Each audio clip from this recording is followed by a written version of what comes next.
Vamos a, entonces, antes de entrar a números, yo quiero tener un breve tiempo porque muchas veces nosotros podemos llegar al punto en que nos olvidamos de dónde estamos y nos concentramos otra vez en el punto presente y yo quiero que mantengamos ese vuelo de drone por encima, viendo todo el panorama, en vez de viendo cada uno de los detalles. Este video va a estar bueno hoy porque me van a ver y voy a desaparecer.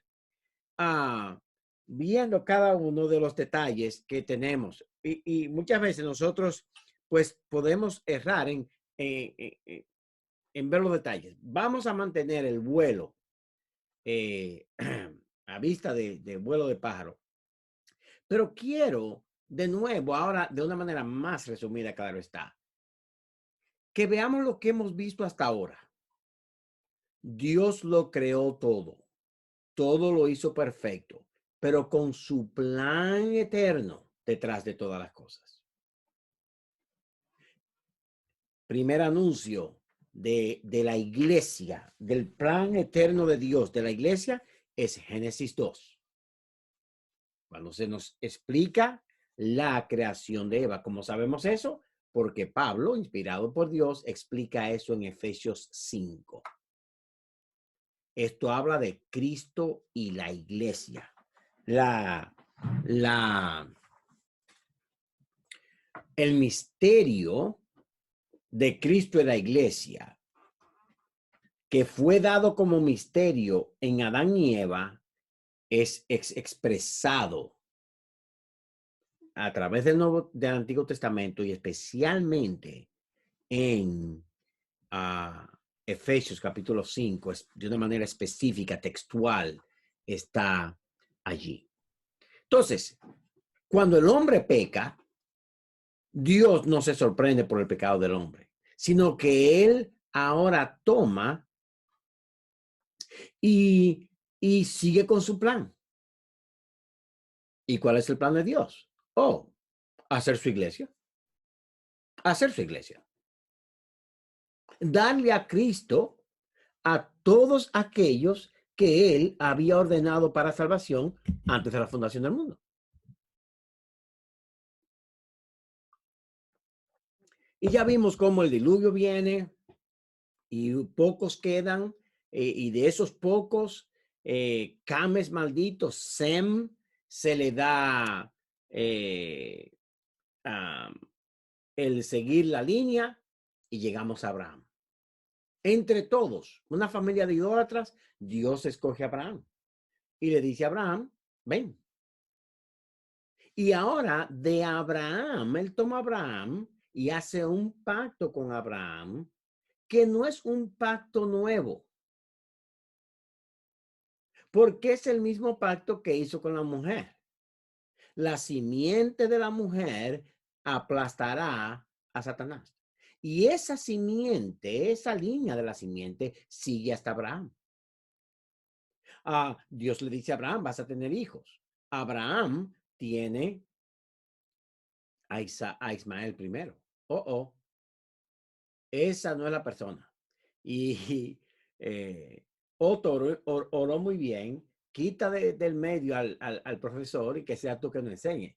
Porque muchas veces nosotros queremos ayudar a Dios tanto como Sara quiso ayudar a Dios a cumplir su promesa. Dios, yo sé que tú no puedes cumplir la promesa de que Abraham tenga hijo conmigo porque yo soy estéril. Así que déjame ayudarte. Déjame darte ahí a Agar. Abraham, fuérzate ahí, muchacho, ahí, dale algo a Agar y voy a ver si me da un hijito. Ismael nace. Una maldición. Y aunque Ismael es circuncidado, Ismael nunca participa de la promesa de la simiente de Abraham.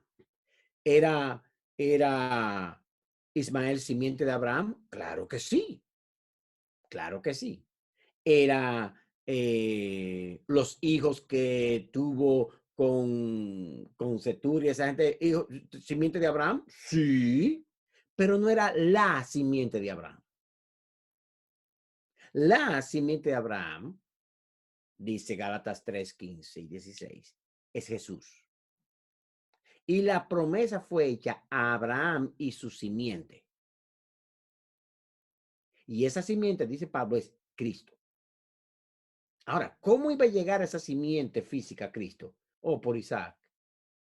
Ah, Isaac, ok, sí. Isaac tiene a Jacob. Esaú, Jacob. Esaú es eliminado. Jacob continúa. Jacob tiene 12. Jacob compró la idea de que sale más barato por docenas. Y tiene 12. De los 12, 11 son eliminados en la línea física. Ahora, ¿son todas líneas físicas? Sí, pero hay una línea Judá. Éxodo 49:10. La bendición especial es Judá, cachorro de león, de ti saldrá el legislador y no se apartará el cetro. Es de Judá que viene. ¿A quién? Entonces llegamos a Egipto, duran 400 años de esclavitud, salen 1.5 a 2 millones de personas, van a Sinaí. En Sinaí,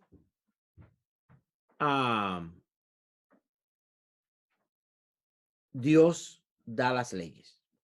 Para ser una nación hace falta 3 cosas: gente, leyes y tierra. Dios le prometió la tierra a Abraham y él fue allá a la tierra.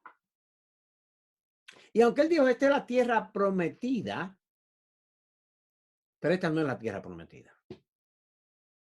Esta tierra prometida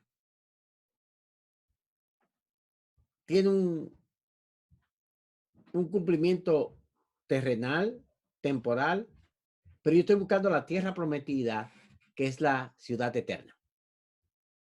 Si Abraham entendió por el evangelio que aunque él iba a llegar a la tierra prometida y llegó a la tierra prometida, él habitó en tierras porque él sabía que la tierra prometida terrenal era un paso para que Jesucristo viniera a ser encarnado en medio de nosotros. ¿Cómo sabemos eso? Bueno, la historia de la escritura lo describe y especialmente Jesús mismo dice en Juan capítulo 8, versículos,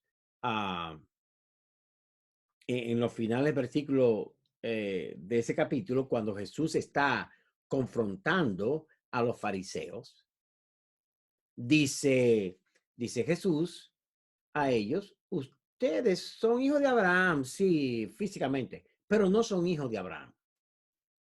Porque si fueran hijos de Abraham, las obras de Abraham hiciesen. ¿Y qué fue la obra de Abraham? Que él creyó y le fue contado por justicia.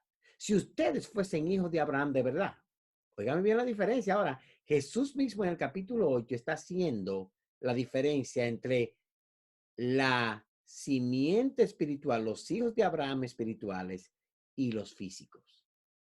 Y él le dice a ellos, no. De hecho, Abraham vio mi día y se alegró en él. ¿Qué está diciendo Jesús? Que Abraham vio que Jesús iba a venir un día.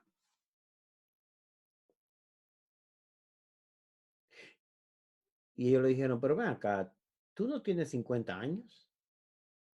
¿Cómo que tú dices que Abraham vio tu día?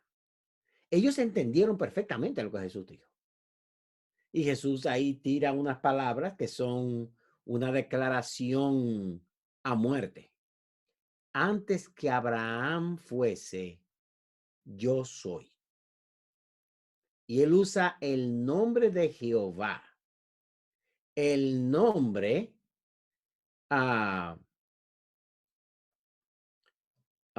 que Jehová dio a Moisés. Abraham, Jesús dice a los fariseos. Y wow, claro está. Mi punto aquí es que Abraham recibe esta promesa, de él sale la línea. De hecho, ¿se acuerdan en el capítulo 14 de Génesis que Abraham se encuentra con Melquisedec, el sacerdote del Altísimo? Y él adora a Melquisedec, se postra a Melquisedec, le da los diezmos a Melquisedec. Ahí no había diezmo todavía.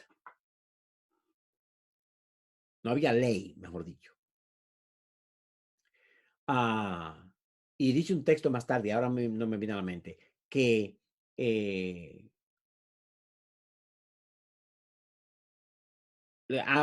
los lomos de Abraham, donde estaba su descendiente, adoraron, se postraron en Abraham ante Melquisedec. Mi punto siendo este, que nosotros debemos entender que todo esto lleva un camino y vemos cómo el diablo trata siempre de evitar que el pueblo siga adelante. Llegamos a Sinaí. Ahora tenemos gente, leyes, pero nos falta la tierra. Ahora de Sinaí, Moisés le ha dado la ley a ellos. La ley primero en Éxodo. No, no matarás, no adulterarás, no tendrás falsos dioses, etcétera, etcétera. Los 10 mandamientos. Y de los 10 mandamientos como constitución, una serie de leyes de cómo debían servirse uno al otro, qué era robar, qué no era robar, con quién usted se podía acostar. Usted tenía que acostarse con su mujer, no podía acostarse con otra. Si se acostaba con la hija de fulano, si robaba la vaca de aquel, si estaba la vaca estaba preñada, etcétera. Una serie de leyes. Y cuando uno ve todas esas leyes, dice, bueno, en una de ellas todos tenemos que quemarnos. Entonces, ¿por qué viene Levítico después de Éxodo? Porque Levítico es parte de la ley también. Dios sabe que ellos no pueden cumplirla. Dios sabe que la única manera que Él tiene para no quemarlos, para no derramar su ira sobre ellos, es darles una serie de sacrificios. ¿Y de dónde le vino esa idea a Dios? ¿Se le apareció a Dios? No. Todos los sacrificios en las Escrituras están dados con el fundamento de que el Cordero de Dios fue inmolado aún desde antes de la fundación del mundo. Entonces, nosotros tenemos aquí este cuerpo de historia que nos lleva a Sinaí. Y ahora estamos en la congregación en Sinaí. Y ahora todo el pueblo, ya Moisés le dio a tomar agua con el oro molido del becerro de oro que hicieron. Ya Moisés ha hecho claro el asunto de que es para Canaán que vamos ahora y vamos a conquistar la tierra. Y ha llegado el tiempo de salir. Pero en todas estas cosas, nosotros no podemos obviar la realidad de que Satanás ha tratado de parar la simiente de Dios. Satanás ha tratado de evitar que lleguen a este punto. Entonces, Dios destruye a Faraón, destruye a Egipto, ahora están en paz. Dios les ha dado humo en la día, fuego en la noche, maná, están comiendo.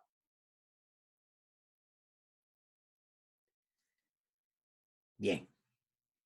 ¿Hay alguna pregunta desde Génesis hasta lo que hemos visto hoy? Hasta antes de Números. Si tienen alguna pregunta, por favor, muestren la manito.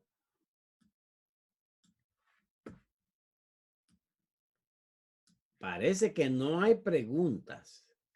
Bueno, yo tengo una pregunta para ustedes, hermanos. Y es muy simple. ¿Dónde está el comentario de Éxodo que yo estaba esperando? El resumen de Éxodo. ¿Dónde está el resumen de Levítico?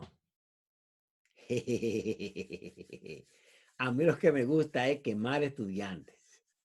Así que vamos a ver cómo le va a ir a ustedes. Pero hablando en serio, hermanos, la tarea de ustedes es simple.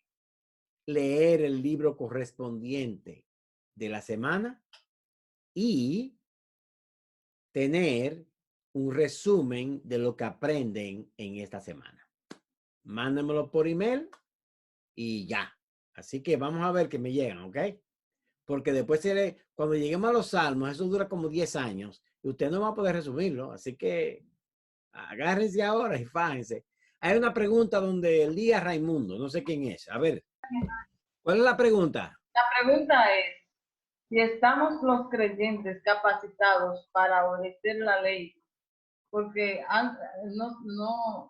por la obediencia a la ley nadie se va a salvar, pero nos ha capacitado el Señor para obedecer. O sea, que si los creyentes estamos capacitados para obedecer la ley. Ajá, Esa es la pregunta. sí, Señor. Ok, vamos a contestarla brevemente con algo muy, pero muy simple. Y es esto. ¿Tú sabes por qué? Y eso lo vamos a ver después, ¿ok? Pero la idea de que los creyentes estamos capacitados para obedecer la ley, y obedecer la ley significa obedecerla como Dios demanda, es quitarle a Cristo su puesto. Yo sé que suena muy bonito, pero lo más glorioso y más hermoso es que Cristo ha obedecido la ley en nuestro lugar. Ahí es que está parte de la gracia de Cristo y de la imputación de Cristo, es que Él obedeció la ley en nuestro lugar.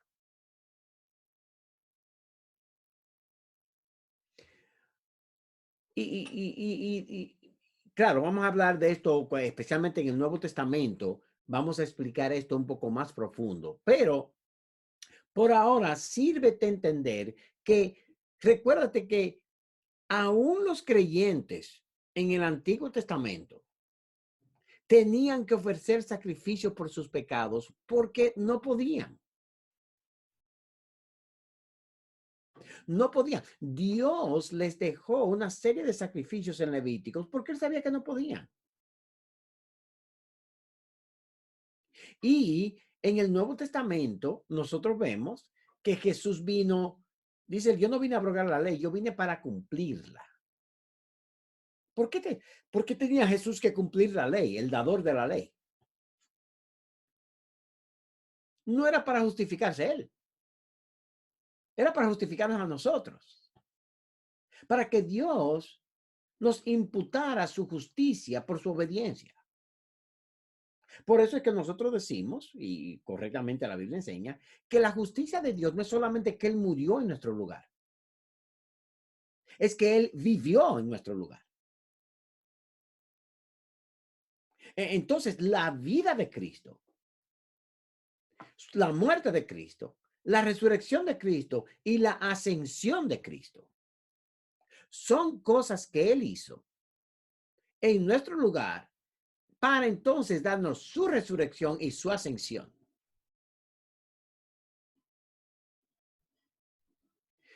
Yo espero que esto conteste un poco la pregunta. Vamos a ir viendo más y más esto, pero yo creo que todos sabemos, no hay teólogo, ni aún un ateo, no hay teólogos ateos, se le va a contar a Otto, no hay teólogos ateos que, que digan que alguien puede cumplir la ley. Todos sabemos que nadie puede. Entonces, el asunto no es si podemos obedecerla. El asunto es, gracias a Dios, que Cristo la obedeció en nuestro lugar. Más o menos eso ayuda un poco a la hermana ahí. Parece que sí, que está le mandando la mano ahí en el día, que sí, que ayuda un poco. Ok, entonces parece que sí, ok. Y vamos a ver más. Ah, bueno, quieren decir algo más. Edward, parece que quieren decir algo más ahí. Ok, diga. ¿Por qué, algo que me fue notorio, por qué Dios salió a matar a Moisés cuando venía del desierto de Madián? ¿Por Y qué? Ajá, ajá, ajá. Sí, ¿por qué Dios salió a matar a Moisés? Bueno, porque en Génesis 17, él había dicho a Abraham que so pena de muerte todos los hombres que pertenecían a la nación de Israel tenían que ser circuncidados. So pena de muerte. ¿Y qué hace Séfora para salvar a Moisés? Agarra a los muchachitos, ya, y ella misma lo corta y dice, oye, Dios me ha dado un esposo de sangre. ¿Por qué? Porque el pacto de Dios es la unión en sangre administrada soberanamente por Dios.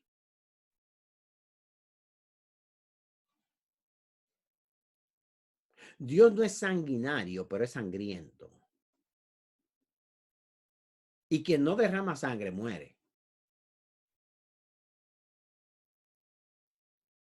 Entonces Moisés, él sabía que tenía que circuncidar a sus hijos. Él sabía que para ir a de nuevo a guiar al pueblo de Dios, él tenía que circuncidar a los suyos. Él tenía que obedecer la ley. Y él no lo hizo. Así que, bien. ¿Hay alguien más que tenga alguna otra? Espero que eso haya ayudado. Pero esa es la razón. So pena de muerte. Había que circuncidarlos a todos. Y déjame un poco más. En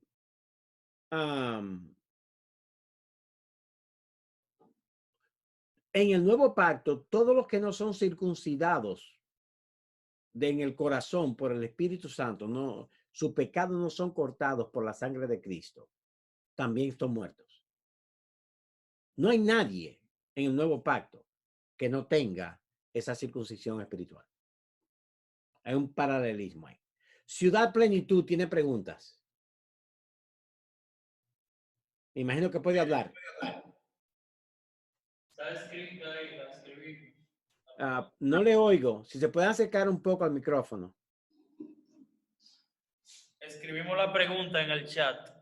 Ah.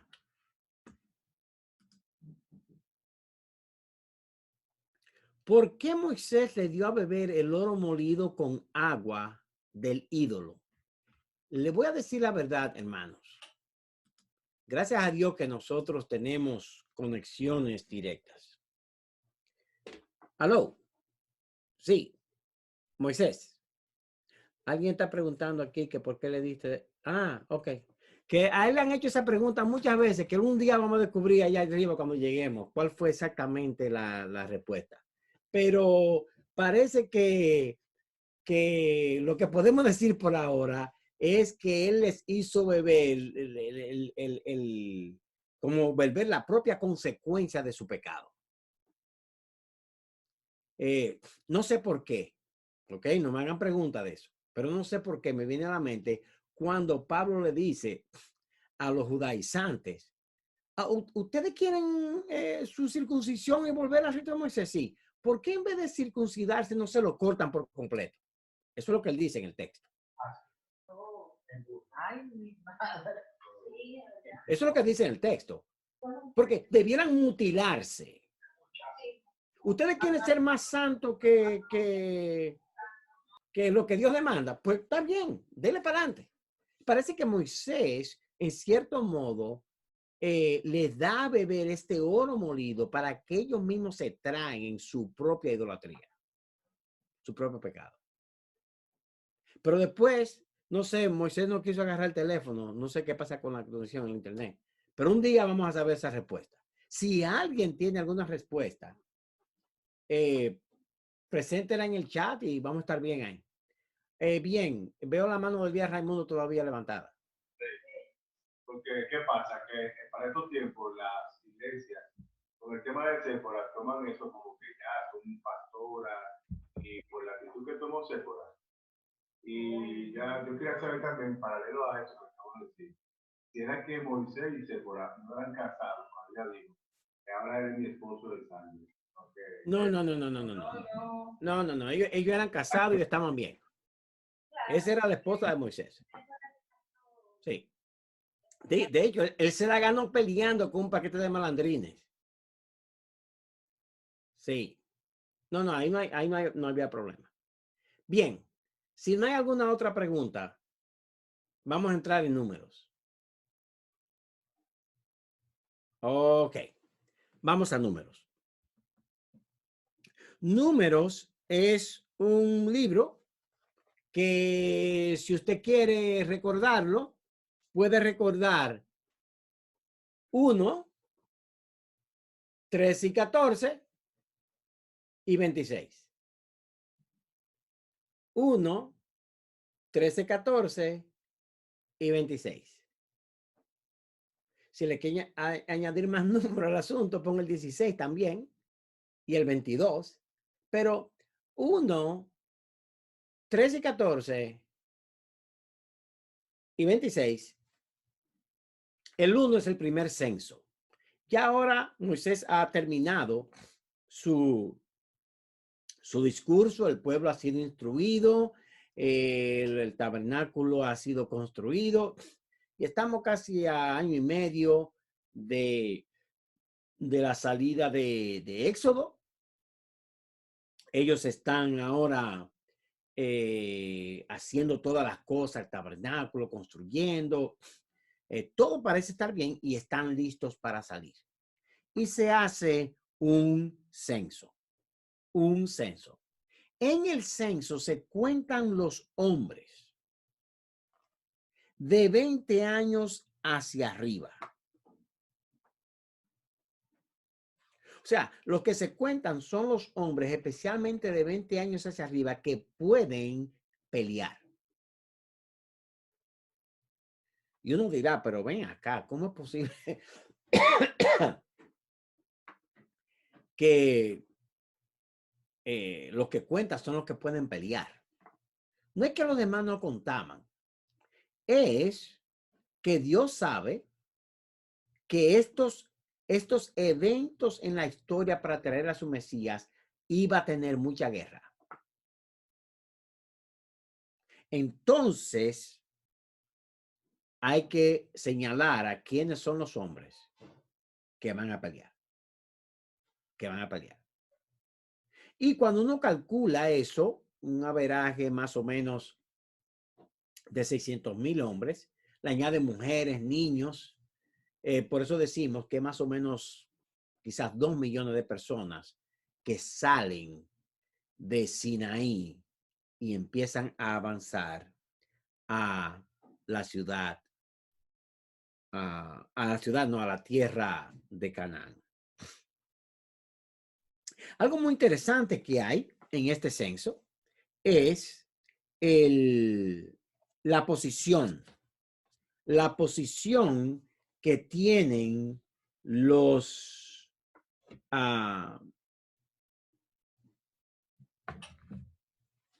el pueblo. A ellos se les da una posición determinada y se le da una posición a ellos ordenada. 3 tribus al norte, 3 tribus al sur, 3 tribus al este, 3 tribus al oeste. ¿Cuál era el centro de esa posición? El centro de esa posición era el tabernáculo. Era el sitio donde ellos se reunían con Dios. Y ellos se reunieron, fueron colocados alrededor del tabernáculo. El capítulo 2 dice versículos 1 y 2. Habló Jehová a Moisés y a Aarón diciendo, los hijos de Israel acamparán cada uno junto a su bandera bajo las enseñas de las casas de sus padres. Alrededor del tabernáculo de reunión acamparán. Estos acamparán al oriente, al este. La bandera del campamento de Judá por sus ejércitos y el jefe de los hijos de Judá, Naasón, hijo de Abinadab, etc. Y va y explica en el resto del capítulo cuál era la posición de ellos en alrededor del tabernáculo. Entonces, imagínense, el tabernáculo está en el centro, ahí al frente, atrás, al lado y al lado, y cuando el tabernáculo se levantaba, todo se levantaba. Y iban y se movían a la dirección que la nube o la columna de fuego los llevaba. Se hace un censo de los levitas y se les da a los levitas su posición. Los levitas no iban a la guerra. Los levitas, sus deberes eran el estar ocupados en las cosas del templo. Si vemos nosotros de los capítulos del 1 al 10, entonces, vemos la preparación para salir de Sinaí. La preparación para salir de Sinaí. De los capítulos 1 al 4 vemos la posición y la numeración del pueblo. Cuántos sabían, dónde se iban a estar, qué iban a hacer. Los levitas tenían una serie en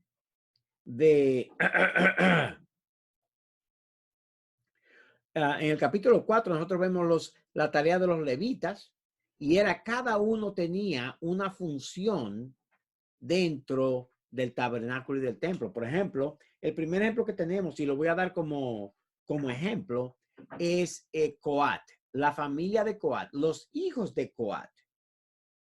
Ellos iban, versículo 2 del capítulo 4, toma la cuenta de los hijos de Coat entre los hijos de Leví por sus familias según la casa de sus padres, de edad de 30 años arriba hasta 50 años.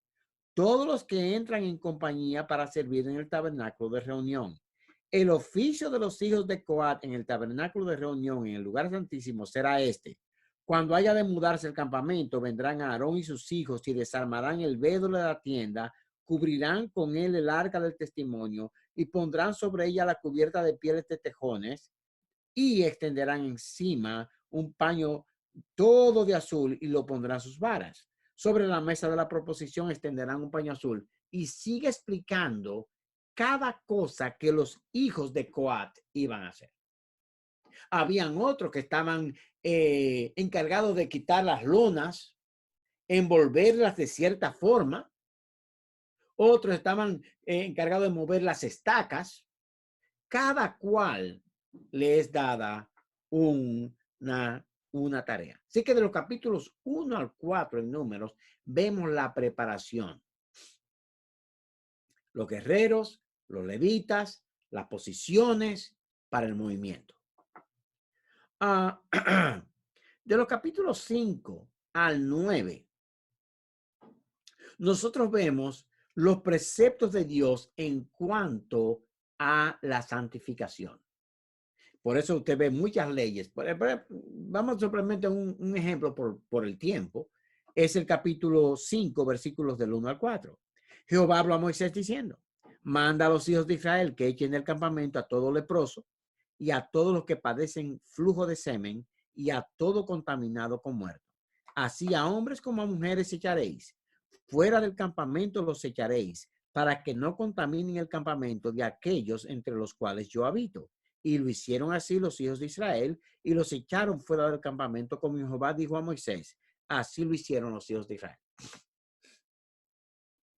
Hay una pregunta que quizá usted tenga. ¿Qué es eso del flujo de semen? Esas eran las enfermedades transmitidas por transmisión sexual. Se refiere a las enfermedades sexualmente transmitidas. Entonces había un hombre que estaba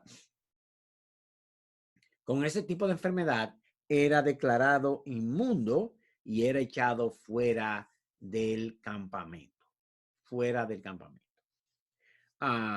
Luego vino una serie de leyes en cuanto a la restitución. De hecho, en el capítulo 5 hay una ley que dan en cuanto a si el hombre es celoso o no. Si un hombre tiene celos y cree que la mujer lo está engañando, hay un proceso ahí que aún tenía que ver con un agua que se bebían, y si la mujer en realidad había sido infiel y ella lo negaba, esta agua la iba a hacer hincharse y perder el muslo derecho. Se iba a quedar coja. Así que yo me imagino la cara de alguno de ustedes está como, de verdad. Sí. Y Dios no estaba jugando con la santidad de su pueblo. De verdad que tú no lo hiciste. Sí, bébete el agua. Ay, no, no, yo lo hice. Está bien. Está bien, yo caí. Entonces, pero hay una serie de cosas allí que uno ve, y lo que debemos ver nosotros es en la santidad de Jehová. Él quiere que su pueblo sea limpio. En el capítulo 6 hay lo que se llama el voto nazareo. Y mucha gente ha hablado del voto nazareo, que no podía beber vino, sidra, y hay hombres en el día de hoy todavía que hacen votos nazareos. ¡Wow! Y se ven tan espirituales y tan wow, vestidos como, wow. Se ven bien bonitos. Pero en realidad el voto nazareo no era un voto de siempre. No era que usted era nazareno y era siempre. No, no. El voto nazareo era básicamente un tiempo en el cual usted decía, yo voy a dedicar este mes a apartarme de las cosas y voy a estudiar las escrituras. Voy a tener más comunión con Dios. Y para hacer esto, yo voy a evitar la sidra, el vino, etc. De hecho, el voto nazareo tiene un tiempo donde se acaba. El versículo 8 dice, todo el tiempo de su nazareato será santo por Jehová. Eso es todo el tiempo en el que él esté con el voto. Pero luego, cuando él termine su tiempo de su voto, versículo 13, esta es pues la ley del nazareo el día que se cumpliere el tiempo de su nazareato. Vendrá a la puerta del tabernáculo de reunión, se presentará ante el sacerdote y dirá, sí, yo terminé mi tiempo que dediqué al Señor. O sea, no era que había una raza, qué sé yo, un grupo de personas que eran los nazareos. No, no, no, no. Era cualquier persona que podía hacer ese voto. Al final del capítulo 6 está una bendición que usan, yo creo, casi todos los pastores en el mundo entero. Jehová te bendiga y te guarde. Jehová haga resplandecer su rostro sobre ti, te tenga de ti misericordia. Jehová alce sobre ti su rostro y ponga en ti paz. Hay muchas iglesias que eso lo repiten cada domingo. Está bien, una bendición. Es el deseo de todos nosotros. Entonces,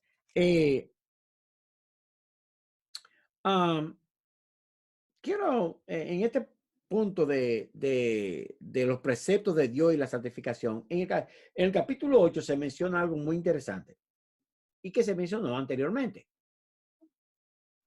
en la ley, y es en los versículos del 1 al 4. Habló Jehová a Moisés diciendo, hablaron y dile, cuando enciendan las lámparas, las 7 lámparas alumbrarán hacia adelante del candelero.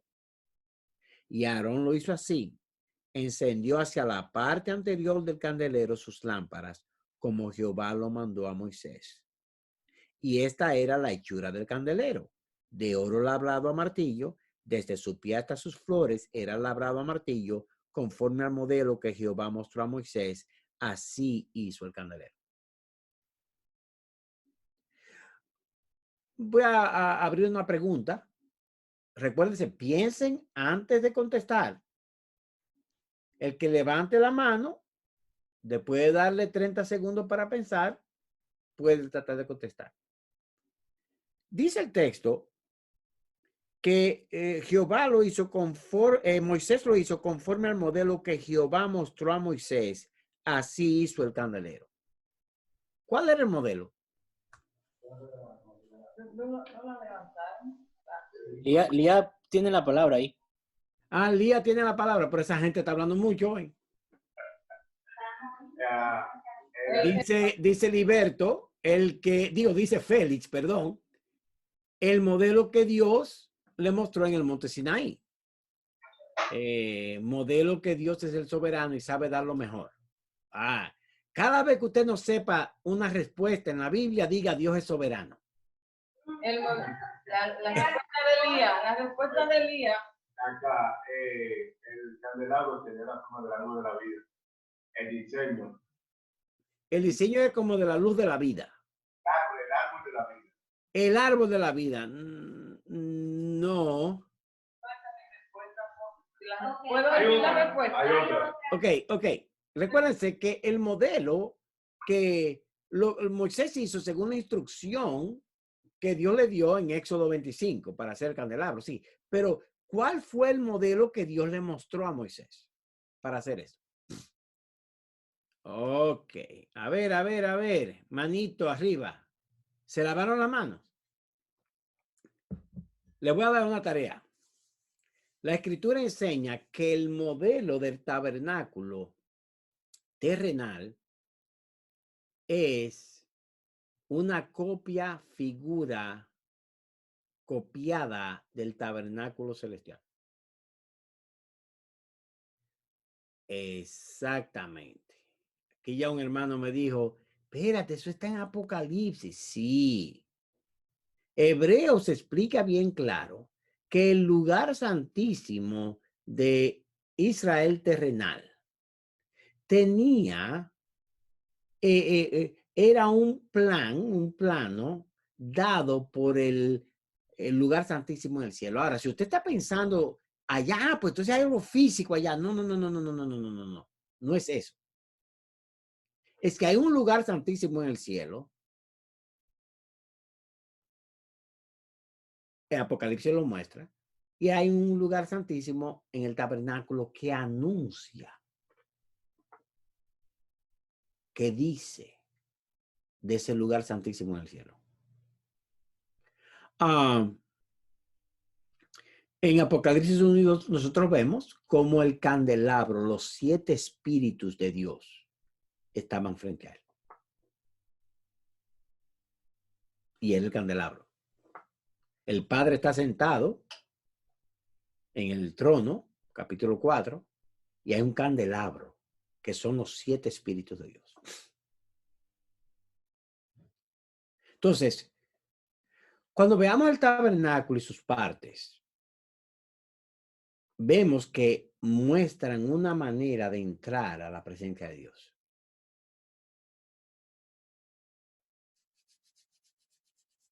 Bien. Capítulo 11, el pueblo empieza a quejarse.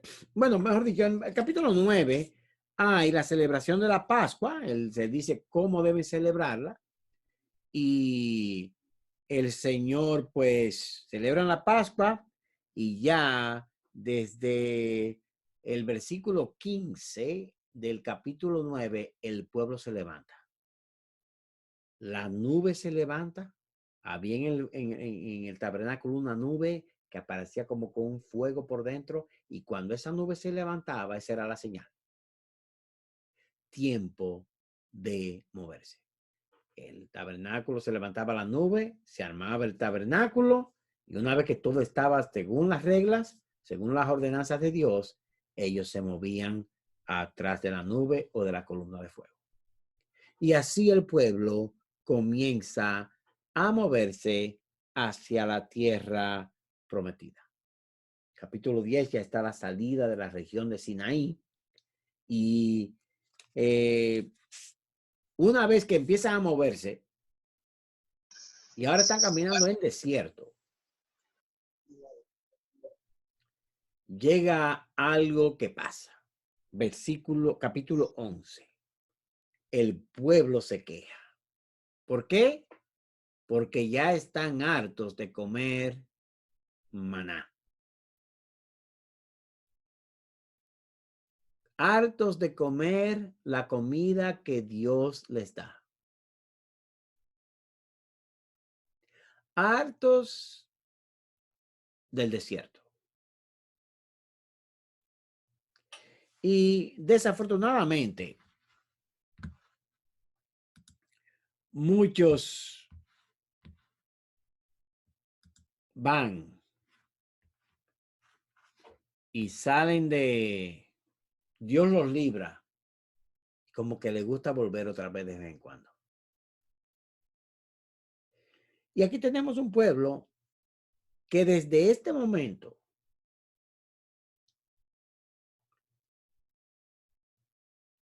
hasta Malaquías siempre quería volver a donde estaba anteriormente.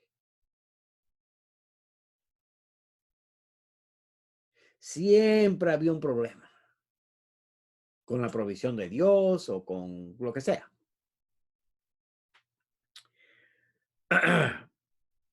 Dios se aira con ellos. Versículos 11, 1 al 2.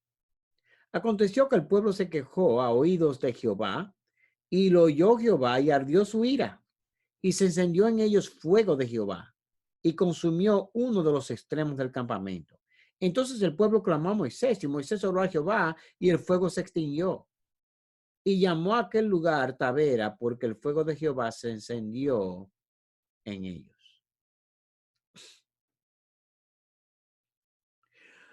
Note lo que el texto dice. Ellos empezaron a quejarse. Y se quejaron a los oídos de Jehová. Sin embargo, cuando el fuego comienza, ellos no van a orar a Jehová. Ellos van a pedirle a Moisés.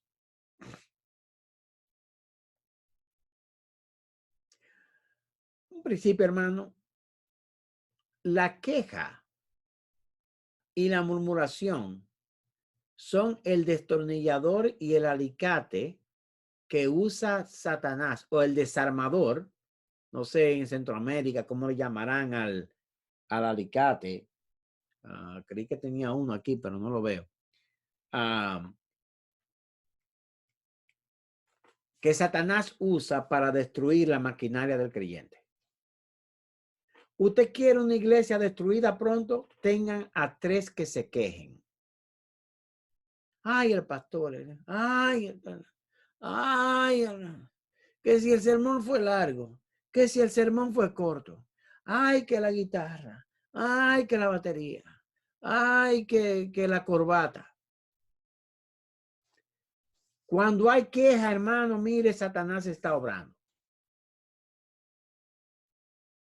Y la queja siempre llega primero a los oídos de Dios. Dios empieza a quemar el campamento. Y el pueblo va a Moisés. Moisés ora, Dios para.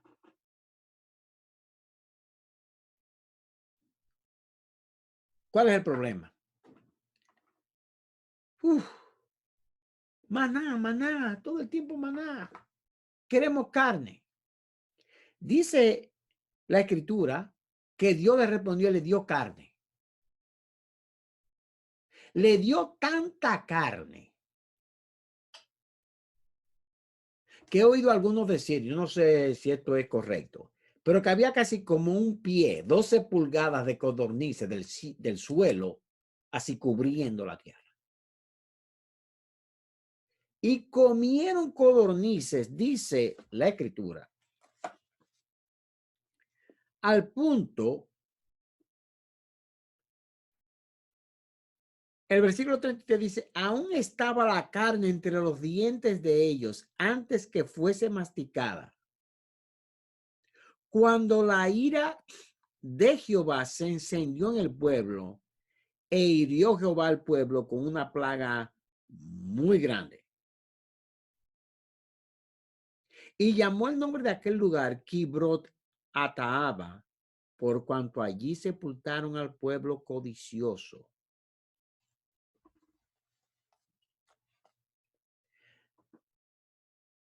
Dios, brum, mata un paquete con su ira.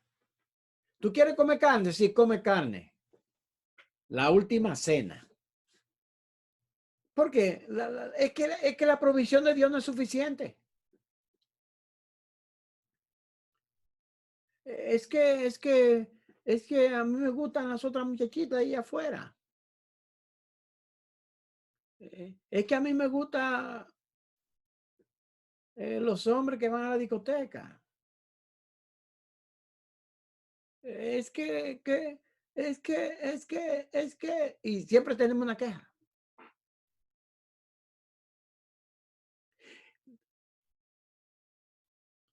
Hay iglesias que predican, pide lo que tú quieras, que el Señor te lo va a dar. Y mi experiencia es esta. Yo no sé ustedes, pero cuando Dios me da a mí la cosa en abundancia, muy fáciles, quizá me va a agarrar con la carne entre los dientes.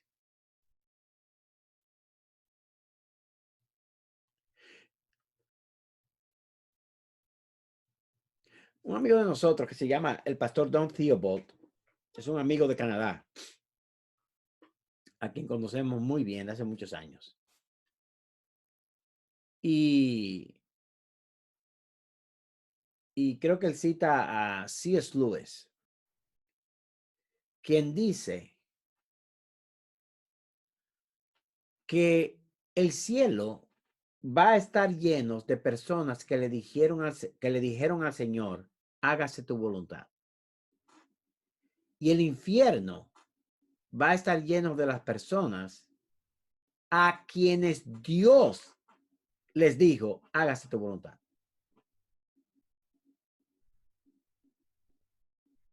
Piensa bien eso, hermano. El cielo está lleno de aquellos que, como el Hijo Cristo dijo, no mi voluntad, hágase tu voluntad. El infierno está lleno de aquellos que Dios le dice, ok, hágase tu voluntad. Cuando tenga que escoger entre la voluntad de Dios y la tuya, mira, coge la de Dios. De hecho, hermanos,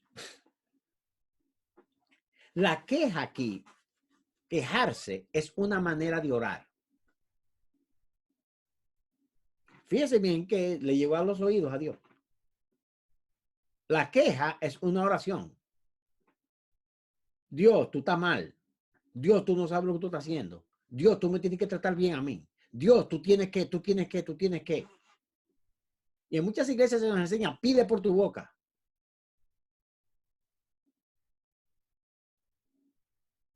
No. 10,000 veces no, hermano. La queja es una forma de oración. La murmuración es otra forma de oración. Dios la oye. Y en realidad, la oración verdadera es un intercambio de voluntades. Señor, yo quiero esto. Pero tu voluntad es esa. No mi voluntad, sino la tuya. Toma la mía. Esa se quita. Ahora dime la tuya. Es un intercambio. La oración es un intercambio de voluntades entre mi voluntad y la voluntad de Dios. Y la voluntad de Dios, la voluntad mía queda rendida para tomar la voluntad de Dios. Eso es orar. Como veremos en 1 Samuel 2, a Ana dice que con toda su tristeza ella se puso a orar y se levantó gozosa. ¡Wow! Y uno se pregunta, ¿qué fue lo que pasó con Ana? Que oró y se levantó después de tanto sufrimiento. Ah, porque ella oró y dijo, no mi voluntad, sino la tuya. Y si tu voluntad es que yo sea estéril, estamos bien. Una pequeña lección, hermanos, de este pasaje. intercambio de voluntad. Por favor, cuando oren, sería una buena idea de vez en cuando terminar. Pero no se haga mi voluntad, sino la tuya.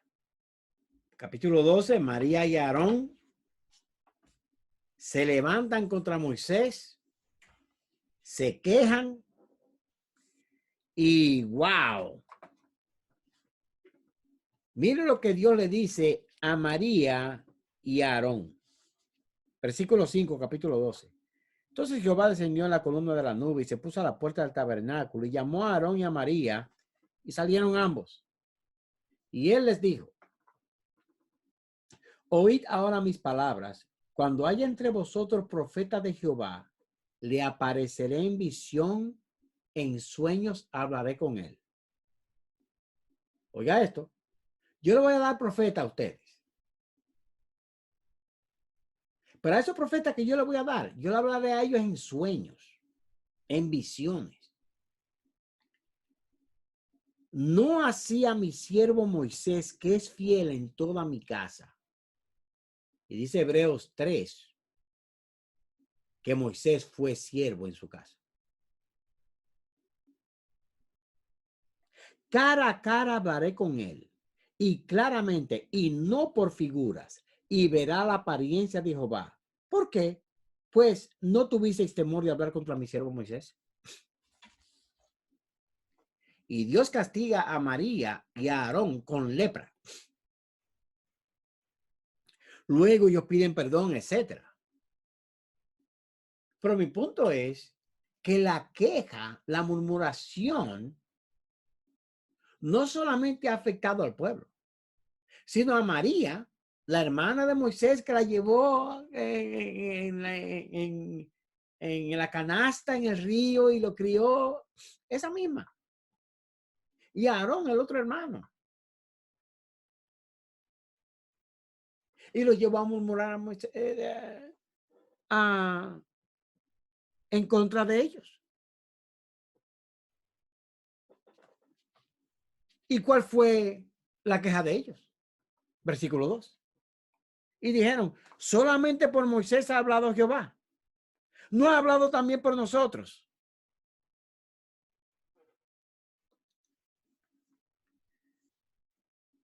Amado hermano, mire, cuídese de querer ser autoridad. ¿Usted no es pastor? No. Si Dios lo va a llamar al pastorado, Él lo va a poner ahí a su tiempo. No se ponga a quejarse de su pastor y a decir: este pastorcito, ¿y quién le ha dado a este? Cálmese. Mire, el día que Dios quiera quitarle a su pastor, le manda un rayo. Y ya, resuelve el problema. Cálmese. Pero no se ponga usted.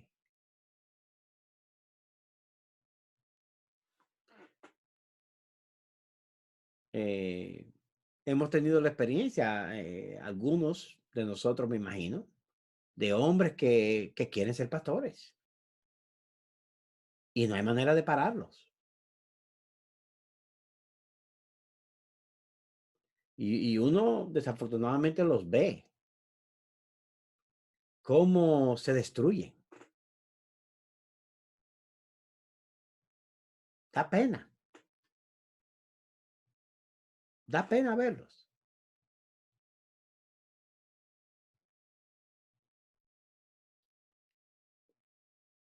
Hermano, y óigame bien.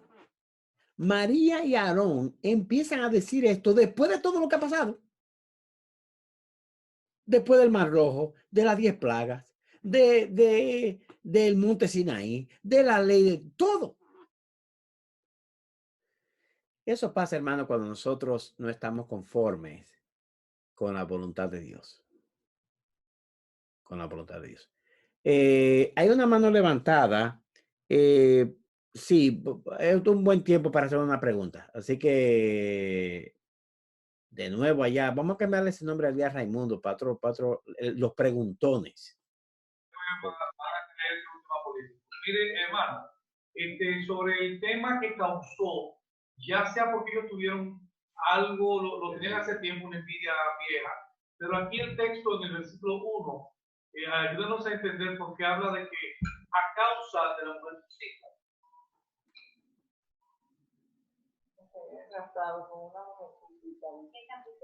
¿Quién era la mujer cosita?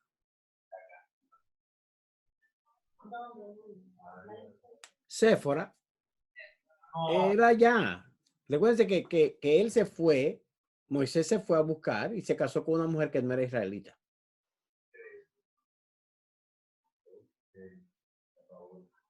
wow.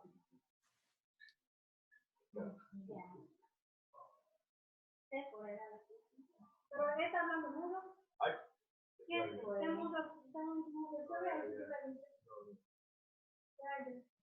Enmudecido, hermano. No le oímos. No estamos escuchando. Parece que por ponernos mudos nosotros pusieron a usted. No, lo que pasa es que hay personas que Dios llama duros de oír. No, estoy bromeando. ¿Me escuchan?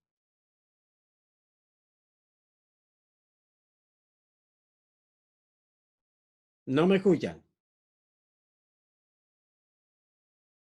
Por favor, levanten la mano si me escuchan. Ah, ok. Ok. No, el punto es que parece que no le gustaba mucho la mujer de él. Y le voy a decir la verdad, hermano, gracias que trajeron esa pregunta, yo no estaba pensando en eso. Pero cuando a usted a alguien le cae mal, cuando se viste con la camisa que usted le regaló, se ve mal. No importa. Era una queja sistémica. Y todo lo que tuviera que ver con el liderazgo de Dios iba a ser criticado. En el capítulo 13 tenemos y 14 tenemos un evento que nadie puede olvidarse de él. Por eso dijimos capítulo 1, capítulo 13 y 14 y capítulo 26. Son los números. Es una historia bien conocida. Moisés envía a 2 espías a espiar la tierra.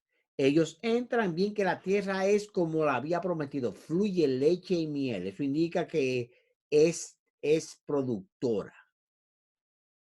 Las uvas son increíblemente grandes, pero la tierra está llena de gigantes. De los 2 espías, 10 dicen, nosotros no le vamos a ganar a esa gente. De los 2 espías, 2, Josué y Caleb, dicen, nosotros le vamos a ganar, porque Dios está con nosotros. Mire, hermano, lo que pasa muchas veces en la vida diaria. Frente al peligro presente, frente a la adversidad presente, se nos olvida la obra de Dios. Y es como si tuviéramos que empezar de nuevo a entender esas cosas. Hay un grave problema. Josué y Caleb insisten de que no hay, que la tierra es para tomar, es para nosotros. Y el pueblo se rebela de tal forma, incitado por estos 10, que llega el momento en el versículo 10 del capítulo 14. Entonces toda la multitud habló de apedrearlos, pero la gloria de Jehová se mostró en el tabernáculo de reunión a todos los hijos de Israel. Y Jehová dijo a Moisés, ¿hasta cuándo me ha de irritar este pueblo? ¿Hasta cuándo no me creerán con todas las señales que he hecho en medio de ellos?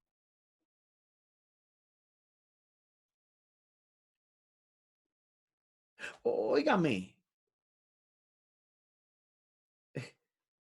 las 10 plagas. Mar Rojo, Sinaí, agua en el desierto, agua de la roca. maná. Óigame, ¿cuál es el problema de esta gente? ¿Hasta cuándo?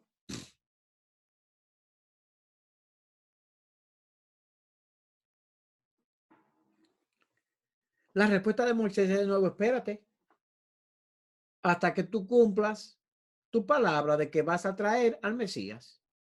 Porque si tú ahora te echas para atrás, los egipcios y las demás naciones van a decir, tú no eres un Dios verdadero.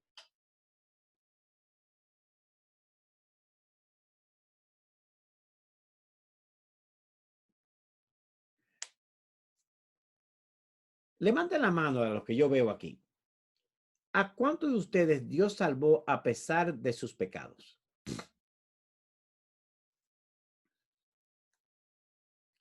Miren, hermanos, Dios trajo al Mesías a pesar del pueblo de Israel.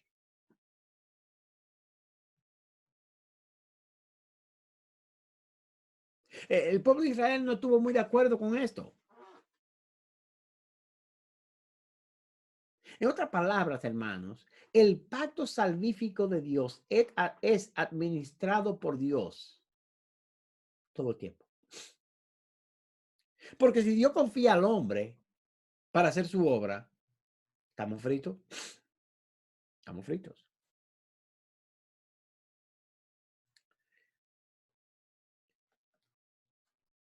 Entonces,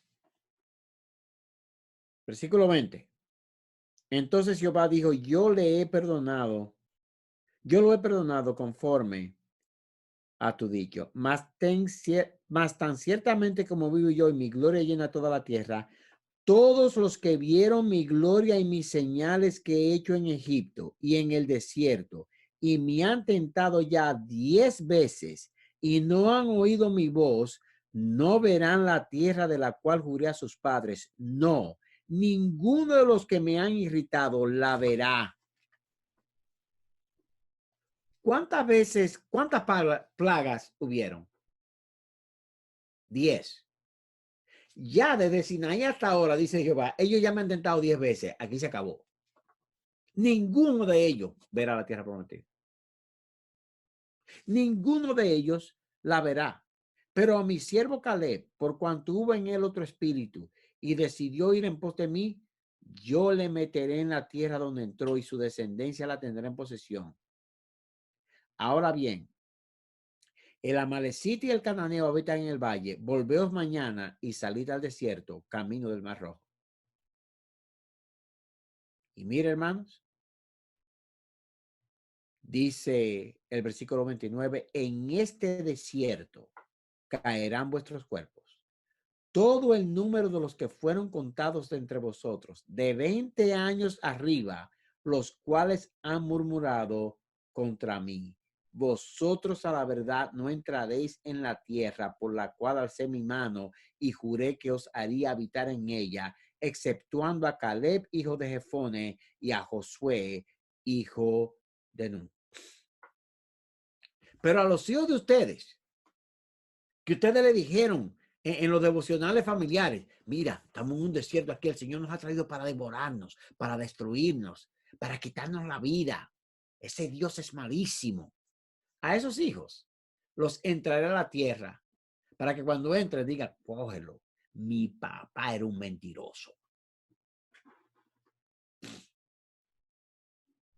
Mi papá era un mentiroso. Por eso murió. Luego hay una serie de leyes sobre las ofrendas. Ya parece que todo va a estar bien. Y hermanos, no pasamos del capítulo 15, llegamos 16 cuando Coré se levanta otra vez. Con el mismo problema de María y de Aarón. Mira, Moisés, nosotros no creemos que Dios habla por ti. Cada cual puede hacer lo que le da su gana.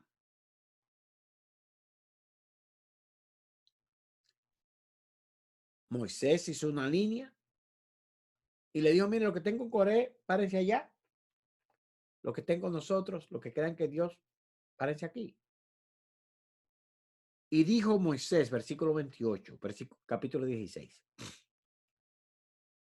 En esto conoceréis que Jehová me ha enviado para que hiciese todas estas cosas y que no las hice de mi propia voluntad. Si como mueren todos los hombres, murieren estos, o si ellos al ser visitados siguen la suerte de todos los hombres, Jehová no me envió. De otra manera, si estos que están ahí parados mueren de muerte natural, Jehová no me envió. Mas si Jehová hiciere algo nuevo, y la tierra abriere su boca y los tragare con todas sus cosas y descendieren vivos al Seol, entonces conoceréis que estos hombres irritaron a Jehová.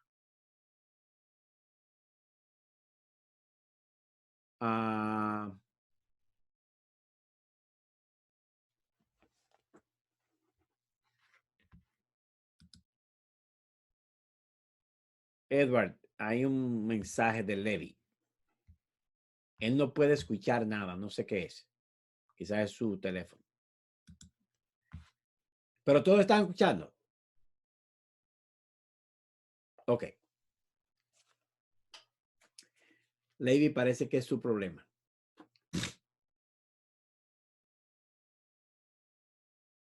Y aconteció, versículo 31, que cuando cesó él de hablar todas estas palabras, se abrió la tierra que estaba debajo de ellos. Abrió la tierra su boca. Los tragó a ellos, a sus casas, a todos los hombres de Coré y a todos sus bienes. Y ellos con todo lo que tenían descendieron vivos al Seol y los cubrió la tierra y perecieron de en medio de la congregación.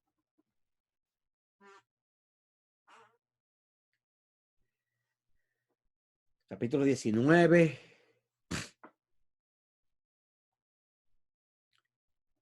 Del capítulo 15 hasta el 25, lo que vemos es una serie de disciplinas.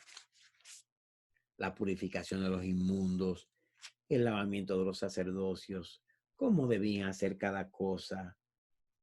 En el capítulo 20, nosotros vemos a Edom, que se interpone para no dejar pasar a Israel. Y Edom no es más que la descendencia de Esaú. Estamos hablando de más de 500, casi 500 años. Y todavía eso quedaba ahí. Parece que una pregunta otra vez donde los preguntones. ¿Cuál es la pregunta?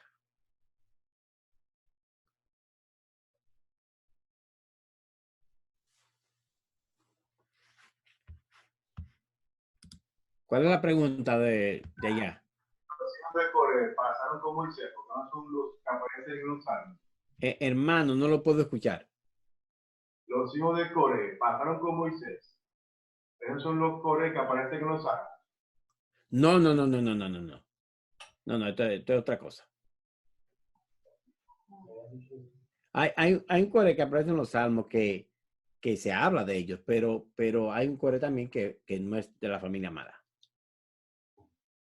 Es como hay un Eleazar aquí y hay un Eleazar después en la restauración. O sea, todos los Coré en ese entonces fueron el Señor.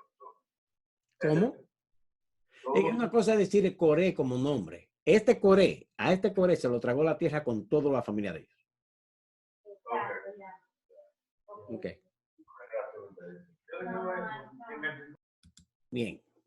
Ok. En el capítulo 20, nosotros vemos el agua de la roca. Edom se interpone y Aarón muere. En el capítulo 21 tenemos la serpiente de bronce que Jesús cita como un anuncio de él. Un anuncio de él. Dios de nuevo. Y usted se nota que es la rebelión del pueblo de Israel que hace que Dios tenga que mandar constantemente castigos. En este caso, serpientes ardientes. En el capítulo 22 está la historia de Balac, Balaam. Y Yo siempre me acuerdo y les recuerdo a los predicadores, amigos míos, que nosotros no somos la tan gran cosa, porque Dios habló por una burra. Si Dios un día, si usted cree que usted es lo importante, hermano, mire, le voy a decir la verdad, Dios puede hablar por una burra. No solamente que puede hablar por una burra, habló por una burra. Así que yo creo que una cosa buena va a ser seguir el consejo que mi padre le dio una vez a una persona que estaba muy orgulloso de predicar en una iglesia grande y ese era su sueño, pararse en un púlpito y demostrarle al pueblo su gran sabiduría. Y este hombre subió a predicar y al empezar el culto se turbó tanto el hombre que él no supo qué hacer. Y bajó de ese púlpito con su cabeza baja por la vergüenza. Y mi padre le dijo, si hubieses subido al púlpito como bajaste, hubieses bajado como subiste. Si hubieses subido al púlpito como bajaste, hubieses bajado como subiste. Todos nosotros que abrimos la palabra de Dios, tenemos que entender esto. Dios habló por una burra. No hay nada especial en nosotros. Nada, ¿eh? En lo absoluto.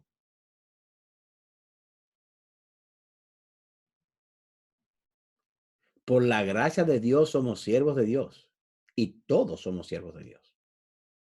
No nos olvidemos de eso, porque si nos olvidamos de eso, vamos a empezar a murmurar, a quejarnos, y quizás Dios nos ponga 40 años a dar vuelta en el desierto para allí destruirnos.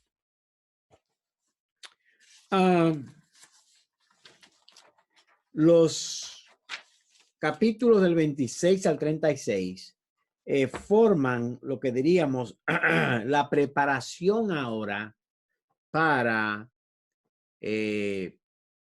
ir por el camino, llegar y preparar al pueblo. Por eso en el capítulo 26 hay un nuevo censo. Hay un nuevo censo.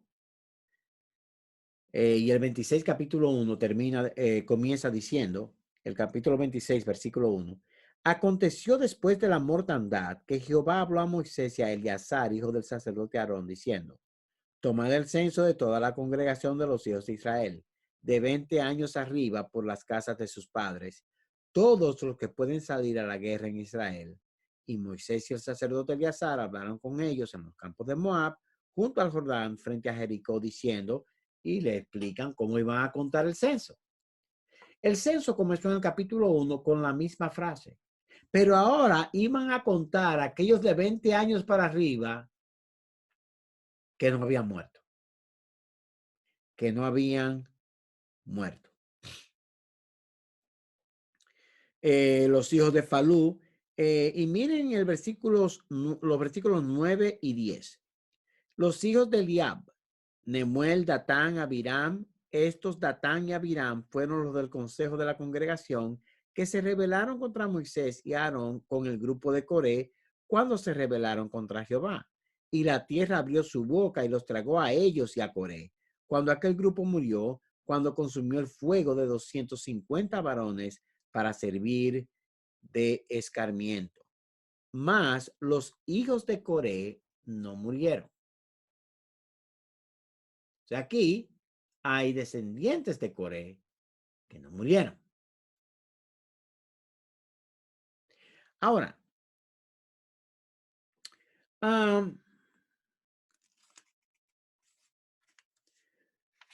Hay una serie de, el capítulo 28 al 30, habla de la regulación de las ofrendas, los votos, cómo ellos iban a hacer eso.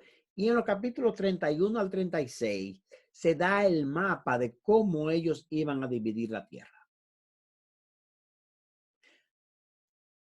Hay algo muy interesante en el capítulo 26. Y es que Caleb y Josué sobreviven todo esto, pero en el versículo, en el capítulo 27, se presenta un caso muy interesante para repartir la tierra. Y es que hay un individuo que se llama Zelofead, que no tuvo hijos. Tiene 5 hijas. ¿Qué hace Dios con estas hijas de Zelofead? Bueno, Dios le dice a Moisés, dale herencia a ellas, como si fueran hombres. Porque él tiene que tener su herencia.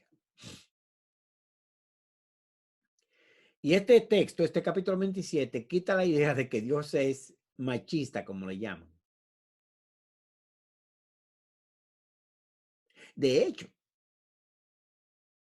en Josué, el capítulo Josué, en el libro de Josué, no el capítulo de Josué, en el libro de Josué, las hijas de Zelofead van donde Josué y le dicen, mira, Dios le dijo a Moisés que esa era mi herencia, nuestra herencia. La única condición era que si nosotros nos casábamos con hombres de otras tribus, teníamos que ir y participar de la herencia de ellos. Pero si nos casamos con gente de nuestra tribu, podíamos permanecer. Y Josué cumplió la palabra de Moisés. Bien. Háblenme en español. Aquí me está mandando un chateo en inglés, como si yo fuera que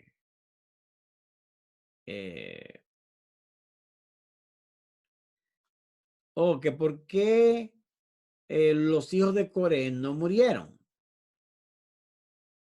Explíqueme eso. ¿Por qué dice eso el 26:11 que no murieron?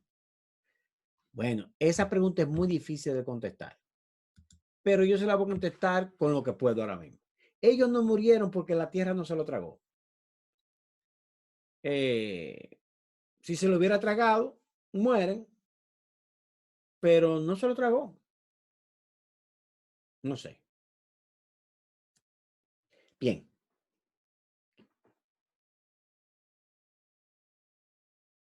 Yo quiero hacer una pregunta.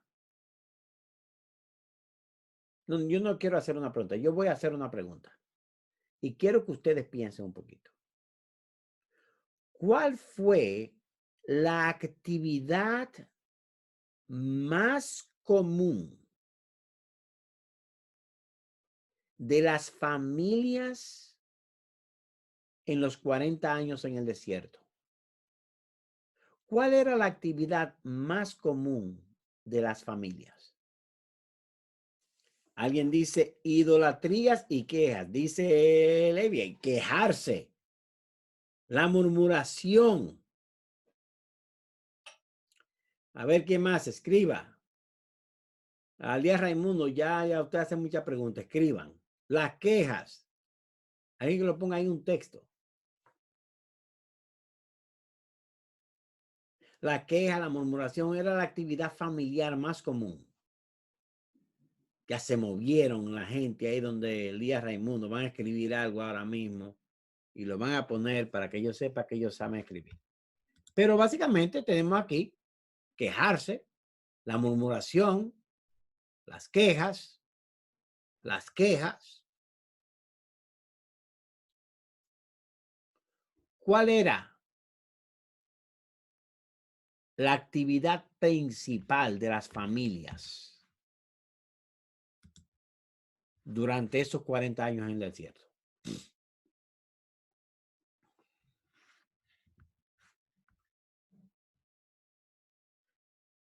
Descontentos, dice el otro, quejarse, estar descontentos. ¿Hay alguien que tenga otra idea? ¿Alguien más que tenga otra idea?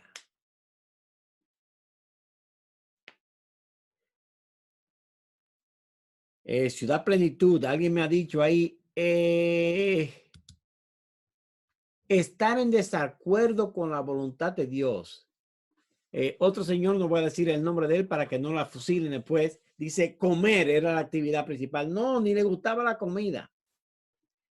Pero había una actividad que era común, dice otra persona, ir al tabernáculo. Bueno, de hecho, al sitio de, en el sitio de reunión, Lady García dice no agradecer, pero en el sitio de reunión eran muy pocos los que iban.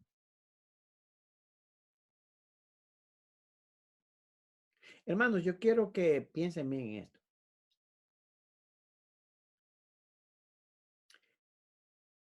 Dice una hermana, mantener su ganado. Hermanos, yo quiero ahora que piensen en esto. A esa que contestó la manera correcta, la voy a decir, no voy a decir el nombre, porque esa se sabía bien la respuesta de otras veces. Pero hay una hermana que me contestó correctamente. La actividad más común en las familias por 40 años era enterrar muertos.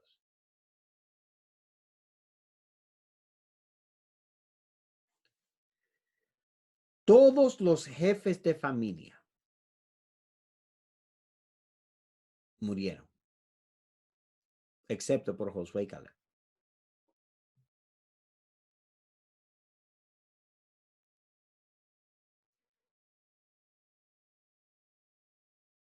Todos los que salieron de 40, 50 años, que tenían hijos de 21, 22, murieron el padre y murieron los hijos. Y cuando salieron, de 20 para arriba, eran 600,000. De eso solamente salvaron 2. Funerales. Era el lugar. Era la actividad nacional. La ira de Dios sobre ellos por sus quejas y sus murmuraciones. Hebreos, en Hebreos capítulo 4, se nos habla de que ellos recibieron el mismo evangelio que nosotros. Lo mismo.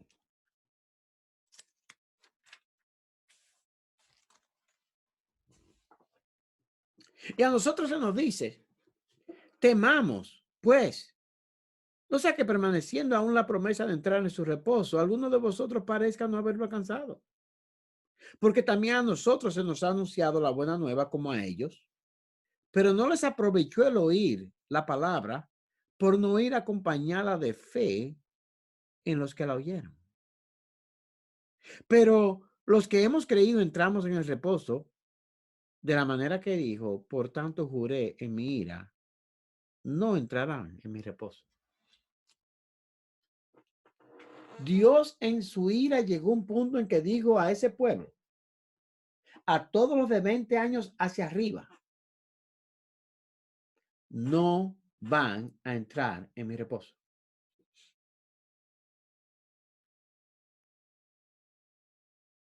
Y la advertencia de Hebreos es, cuidado hermano con tu queja, tu murmuración, tu falta de fe. Un constante murmurar en contra de Dios. Quiero una casa más grande, quiero un carro más grande, quiero una más grande, más grande. Quiero otro pastor, quiero otra iglesia, quiero otro hermano, quiero otro. Ay, si mis hijos fueran como los hijos de.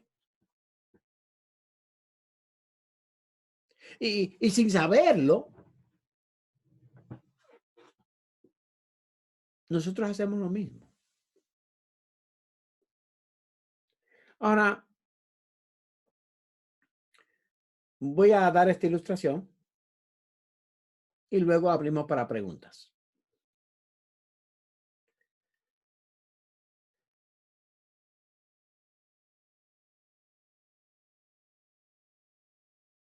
Ellos murieron por la queja, la murmuración.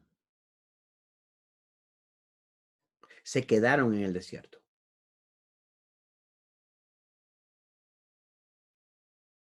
Y anunciárselo así, en un día. Todos ustedes, ¿sí? ¿Cuántos tienen 20 años? Levante la mano. 21, 22, 20, toditos ustedes van a morir. No van a salir de ese desierto. Voy a preservar a los otros de 20 años para abajo porque necesito llevarlos allá para conquistar la tierra, para traer a mi Mesías. A Satanás le gustaría que yo los matara a todos ustedes para parar todo. Pero yo no lo voy a hacer. Pero a ustedes, de 20 años para arriba.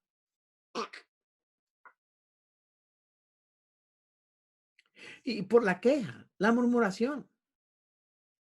Ananías y Zafira, en Hechos 5, llegan a donde Pedro y dicen, mira, vendimos una heredad. Y vamos no dice la cantidad, pero vamos a decir para dar el ejemplo. Vendimos la propiedad por $100,000. Así que toma los $100,000 que la vendimos. Pero mentira, ellos la habían vendido por 150. Y Pedro dice, pero acá, ¿y por qué tú le mientes a Dios? ¿Por qué tú le mientes al Espíritu Santo? Ananías muere. Zafira viene, oh, ya le tocaron la trompeta a mi esposo por la gran ofrenda que dio. Ta, ta, ta, ta, ta. Ve acá, Zafira, ¿qué pasó con la heredad? O lo mismo, mejor. Tu esposo, sí, acaba de morir, tú también vas a morir, pum, y muere. Y yo tengo una pregunta para ustedes.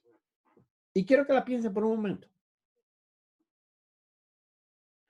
¿Por qué Dios no hace eso hoy?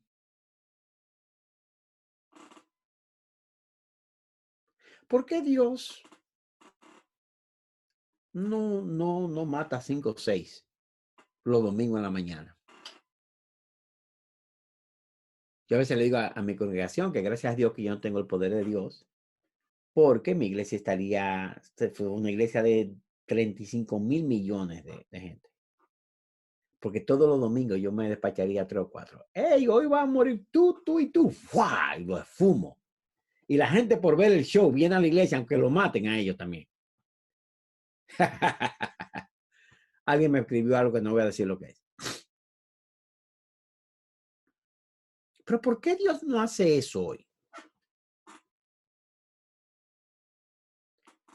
A ver, hay gente levantando la mano. Yo no dije que contestaran, yo dije que pensaran.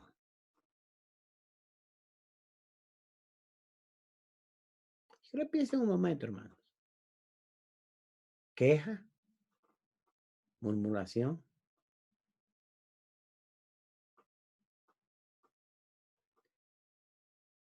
Hablar en contra de la provisión de Dios, ya sea en la iglesia o en la casa. Quejarnos de lo que tenemos.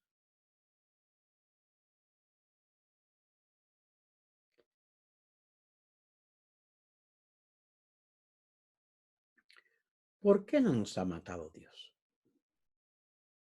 Y varios están diciendo por su misericordia, por su gracia, porque Él es bueno.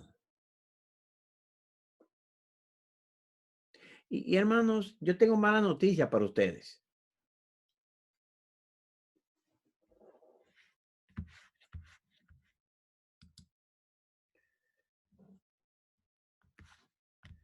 Un hermano dice, ya ya Dios no tiene que preservar la línea del Mesías, porque ya el Mesías vino. Y qué bueno.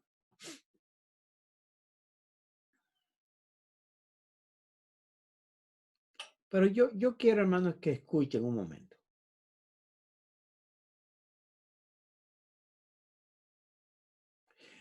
Yo creo que en medio nuestro nosotros tenemos a muchos Ananías y Zafira. A muchos Coré en nuestras iglesias. Que Dios no los ha enterrado en el desierto. Que Dios no los ha sacado de la iglesia con los pies para adelante como Ananías y Zafira.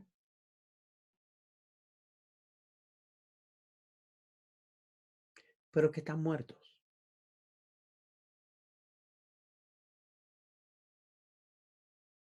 Parecen que están vivos.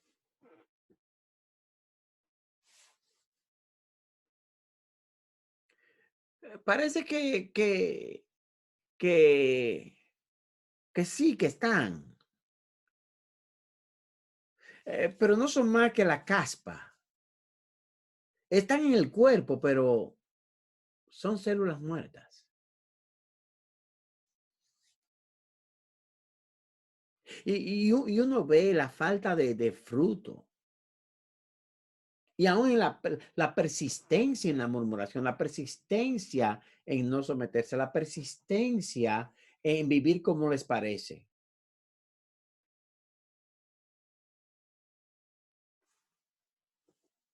Pero ya hace tiempo que Dios los enterró. Exactamente.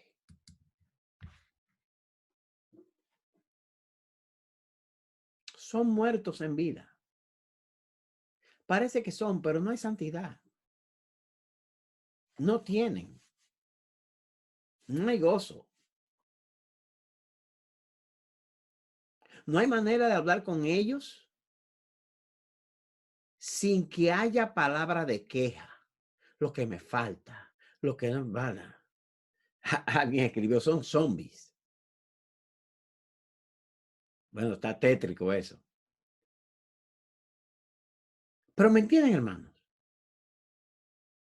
Y esto es un buen tiempo para examinarnos y decir, espera un momento, ¿cuál es mi vida? ¿Estoy yo sirviendo al Señor con gozo donde Él me tiene?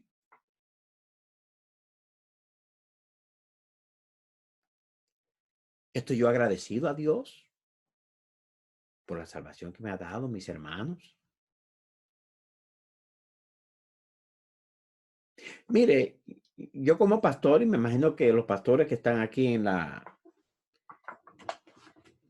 clase, te dirán a ti que con gusto a ellos les gustaría, que con gusto ellos te recibirían si tú le dices, pastor, mire, yo no estoy de acuerdo con esto. Vamos a hablar con las escrituras abiertas. Y yo creo que la mayoría de los pastores que son pastores de verdad dirían, vamos, seguro. Yo no soy Dios, yo soy un simple siervo de Dios. Si en algo yo tengo que mejorar, estoy bien.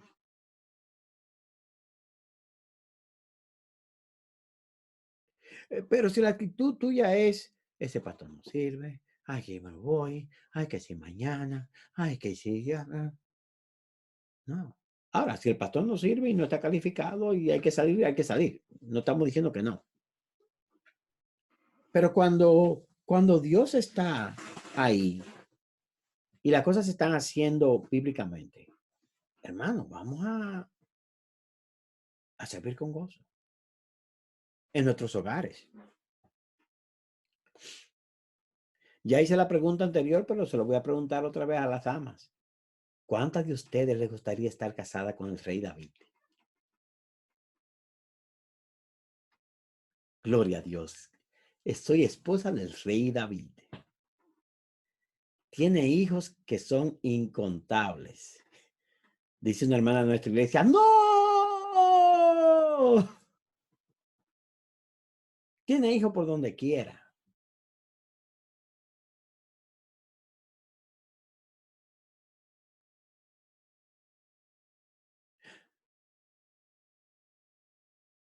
La queja y la murmuración son dos pecados que tratan de abofetear a Dios en la cara.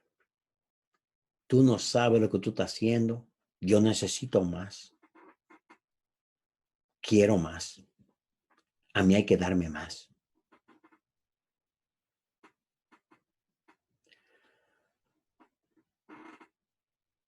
Y si este es tu corazón, arrepiéntete. Para que no llegue el momento en que Dios diga, Moisés, ¿hasta cuándo voy yo a soportar a este individuo?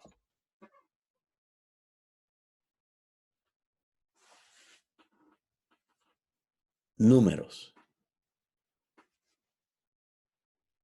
600,000 hombres de 20 años o más salieron. 2 llegaron. Y déjenme darle un dato geográfico que he oído por ahí. Investíguenlo por si acaso es alguien exagerando. Pero desde Sinaí, más o menos, del área, hasta la tierra prometida son 11 días caminando. Ellos se pasaron 40 dando vueltas, 40 años.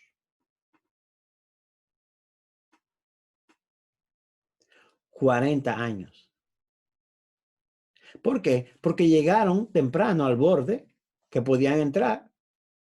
Josué y Caleb dijeron, hey, vamos a entrar. Y ellos dijeron, no, no confiamos en Dios. Queremos volver para Egipto. Y noten, hermanos, de nuevo, ahora vamos a agarrar el avión y subirnos un poquito más alto. Aquí están los hijos de Satanás tratando de parar la línea mesiánica. Y si perdemos eso de vista, si perdemos el pacto de vista, perdemos qué es lo que está pasando aquí. Y muchas veces en nuestra iglesia hay problemas y uno dice, pero ¿qué es lo que está pasando? Hasta que no nos elevamos un poquito más y vemos, oye, pero el diablo está aquí. Esa persona está siendo usada por Satanás para tratar de destruir lo que Dios está haciendo aquí. Y nosotros como pastores especialmente tenemos que ser vigilantes de esas cosas. Vigilantes.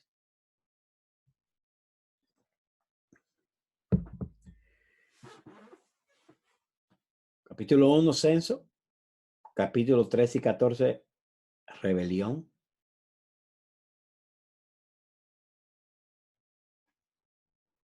Capítulo 26, censo.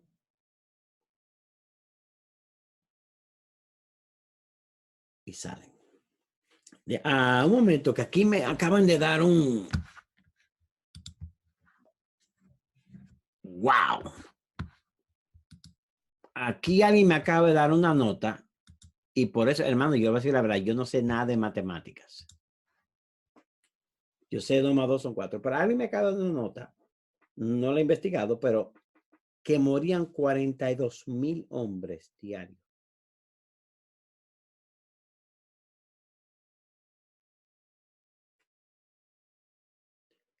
Wow.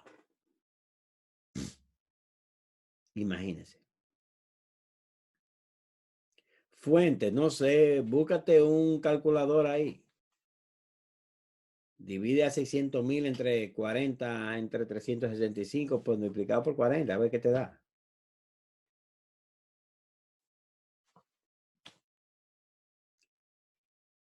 Un promedio. Un promedio. No sé. Ahora vamos a pasar 2 horas discutiendo si es un fact o no. Calcúlenlo en la calculadora y después de la semana que viene me lo dejan saber. Pero eran muchos.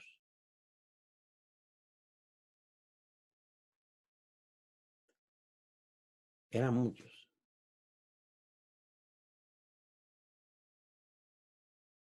No te apures, Otoniel, que vamos a calcularlo y vamos a saber más o menos cuál es el promedio diario. Porque no solamente se murieron esos 600,000. Muchos más murieron. De hecho, hay un momento ahí que Eleazar, Finés, el hijo de Eleazar, ve la prostitución había llegado tan mal por adorar a Baal peor. oiga, los israelitas se iban y buscaban las prostitutas de las hijas de Moab y la traían al pueblo de Israel en el día y pasaban enfrente de los sacerdotes con ellas para su casa. Y llega un momento en que Finés, el hijo de Eleazar, se levanta y dice, no, no más. Y agarra una lanza y va a la tienda donde está el hombre con la mujer y lo traspasa a los dos. Ese día Jehová mata 24,000. 24,000.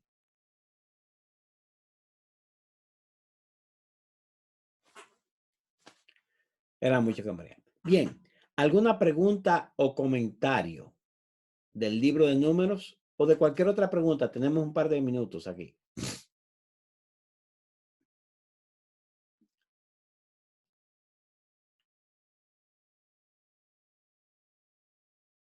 Bien, parece que estamos bien. José Castro, dígame, tiene una pregunta, José Castro. No tiene que ver con la línea ni con el pacto, pero me llamó la atención que en el principio de Números, cuando se citan los hijos que se va a hacer censo por cada hijo de Jacob, las 12 tribus, cada vez que llega a Moisés, Moisés detalla los hijos de Manasés eran tanto y los de Efraín eran tanto. O sea, cuando hablaban de Rubén, los hijos de Rubén mayores de 20 y decía el número. Los hijos de Judá mayores de 20 y decía el número. Pero con respecto a José, en vez de decir los hijos de los descendientes de José eran tantos, cita los que eran de Manasés y los que eran de Efraín. Y eso me llamó la atención. Buscando una respuesta, encontré y al final de Génesis que Jacob bendijo a los dos hijos de José y no se menciona ningún otro de los hijos de sus otros hijos. Sí, de hecho, José, en cierto modo, queda sin herencia. Y se le da una doble porción en Manasés y Efraín. Y aunque son 12 reparticiones, recuérdate que la tribu de Leví no tiene repartición. Entonces, eso es lo que pasó.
Bien. Bueno, yo voy a orar para despedirnos si no hay ninguna pregunta así de emergencia, y no la hay. Así que vamos a orar.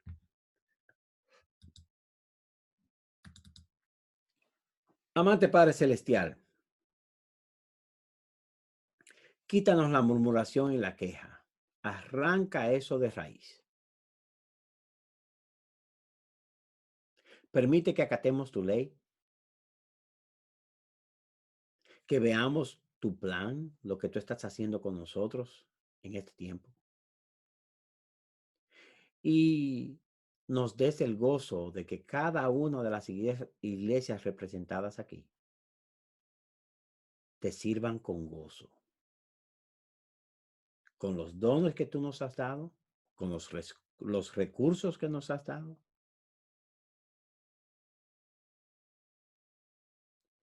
Para que en todos nosotros te glorifiquemos. Bendice a cada uno de los hermanos y hermanas aquí presentes. Permite que al reunirnos la semana que viene a ver el libro de Deuteronomio, nosotros lo hagamos con anhelo, deseo, alegría, gozo, con mentes preparadas, Señor, para aprender más. Pedimos esto para tu gloria, en Cristo Jesús. Amén. Bien, hermanos, muchísimas gracias a todos. Que Dios lo bendiga.